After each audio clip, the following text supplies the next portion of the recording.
नमस्ते, प्रणाम। मैं अब जितेंद्र आपके अपने चैनल प्रगतिशील पशुपालक में आपका हार्दिक स्वागत अभिनंदन करता हूं दोस्तों। सबसे पहले आप सभी को सादर नमस्कार।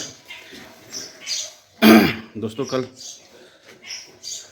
एक रिक्वेस्ट है आपसे, ज़रूर अपने कमेंट बॉक्स में अपने जगह का नाम, किस जगह से हैं आप और आपके यहाँ डेयरी का रेट क्या चल रहा है, किस रेट पे दूध जो है डेयरियाँ खरीदारी कर रही हैं, प्लीज़ कमेंट बॉक्स में ज़रूर लिखें। उसके बाद हम लोग कुछ किसान मित्रों से मिल के चर्चाएँ करेंगे। उसके बाद कुछ योजनाएं बनाने का प्रयास करेंगे।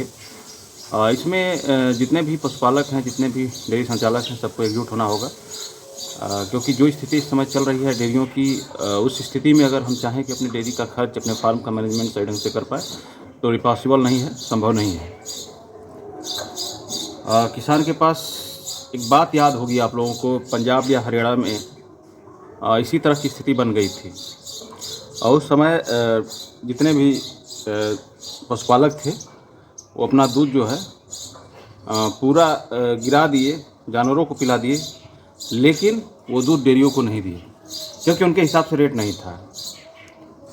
तो कहीं वही स्थिति तो नहीं बन गई है यूपी और बिहार में? यूपी बिहार वालों को भी कहीं ना कहीं ऐसा करने पे मजबूर तो नहीं होना पड़ेगा? शायद ऐसा करने के बाद ही डेयरी कंपनियों को समझ में आएगा, या तो आप दूध देना बंद कर दीजिए डेयरियों पे, या फिर उसके जगह पे कोई नया ऑप्शन चुनिए।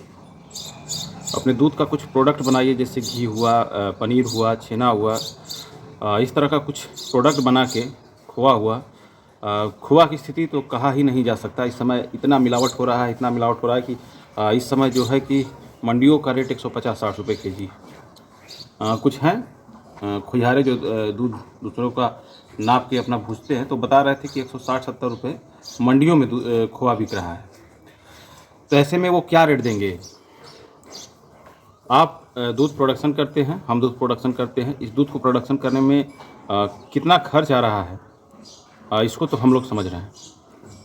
फीड का रेट, चारे का रेट, जानवरों की दवा, मिनरल मिक्सचर, मेडिसिन्स, कीड़ी की दवा, कैल्शियम, फास्फोरस पाउडर, सारा चीज़ों का मैनेजमेंट हम लोग कैसे करते हैं और किस रेट में। एक चीज़ तो साफ है, कंपनी अपने प्रोडक्ट का रेट का निर्धारण स्वयं करती है, बट हम लोग क्या है, हम लोग अपने दूध के रेट का निर्धारण करने के लिए दूसरों पे आश्रित हैं।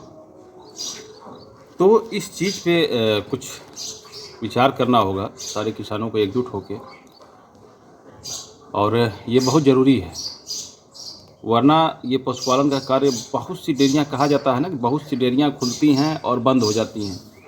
इसका कारण दूसरा कुछ नहीं है। अगर किसान को प्रॉफिट होगा तो वो बड़े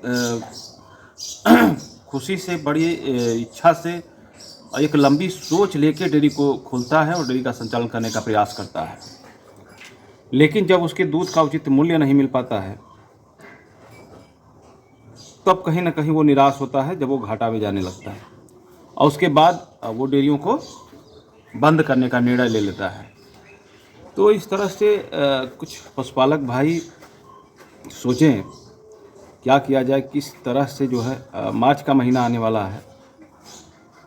इस मार्च के महीने में धीरे धीरे गर्मी बढ़ती है और दूध का प्रोडक्शन कम होने लगता है। उसके बाद भी डेयरियों की स्थिति इतनी भयावह बनी हुई है कि किसान करे तो करे कहाँ, क्या जाए तो जाए कहाँ? आखिर वो 5-10 जानवर रख के, 20 जानवर रख के, वो उन्हें कहाँ छोड़े, किसको दे?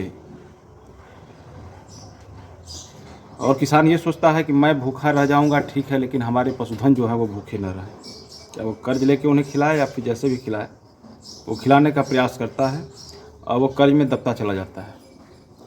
कहीं पशु आहार वाले का कर्ज हो जाता है, कहीं गाय वाले का कर्ज हो जाता है, कहीं चारे वाले का कर्ज हो जाता है, और उसको तो देना है, कहीं ना कहीं से उसको पैसा मैनेज करके उसको देना ही है, वरना वो नेक्स्ट टाइम आपके यहाँ फीड नहीं भेजेगा, चारा नहीं भेजेगा।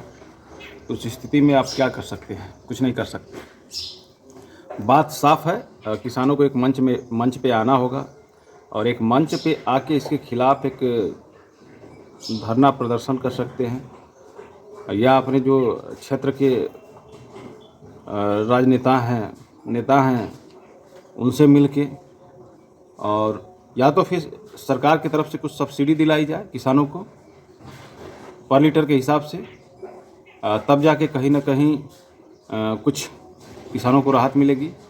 वरना जैसी स्थिति इस समय बन रही है 28 रुपये, 30 रुपये, 25 रुपये दूध बेचने पे किसान क्या खाएगा, क्या जानवरों को खिलाएगा और कैसे अपने परिवार का जीविकोपार्जन करेगा, ये स्थिति बड़ी दयनीय बनती जा रही है। शहर के लोगों के लिए एक अच्छी बात ये है कि वो अपना दूध खुद रिटेल कर लेते हैं और अपने दूध का मूल्य का निर्धारण स्वयं कर लेते हैं। अगर 50 रुपये गाय का दूध देना है तो देना है, जिसको लेना होगा लेगा, वरना कोई बात नहीं, बहुत सारे ग्राहक हैं। लेकिन सबसे बड़ी समस्या आती है गाँव के किसानों को। उसके लिए कोई सोचने वाला नहीं है। उसके लिए कोई सोचने वाला नहीं है कि हाँ, गांव का किसान कैसे जिएगा। किसान अनाज उपजाता है, दूध उपजाता है, लेकिन उसके मूल्य का निर्धारण वो स्वयं नहीं कर पाता, क्योंकि वो लाचार है, बेबस है, वो दूसरे पे डिपेंड है। और डेयरी कंपनियां आई, बहुत से पशुपालक जो है बड़ा खुश हुए कि ठीक है, कम से कम हमारे दूध का उचित मूल्य मिल जा रहा है। और उन्होंने क्या किया कि बहुत अच्छा शेड बनवाया, 2-2.5 लाख रुपए। बहुत से किसान की बात मैं कर रहा हूँ, ऐसे थे कि जो उन्होंने लोनिंग कराया, लोनिंग कराने के बाद उन्होंने शेड बनवाया, जानवर खरीदा। अब सोचिए कि उन्हें EMI भी भरना है अपने लोन का, और गायों का भरण पोषण भी करना है, परिवार भी चलाना है, बच्चों को पढ़ाना लिखाना भी है। सारा मैनेजमेंट उनको इसी पे करना है और देखना है। इस स्थिति में वो क्या करेगा? बड़ी भयावह स्थिति बन चुकी है। थोड़ा सा अपने फार्म का अपडेट भी देना चाहते हैं, क्योंकि ज़्यादा दिन हो गया था, तो थोड़ा सा फार्म का अपडेट भी देना ज़रूरी है। कैमरे को बैक करते हैं, वीडियो को लाइक करें, चैनल को सब्सक्राइब करें, वीडियो को अधिक से अधिक शेयर करें, बैक कैमरा करते हैं और फार्म का अपडेट देते हैं।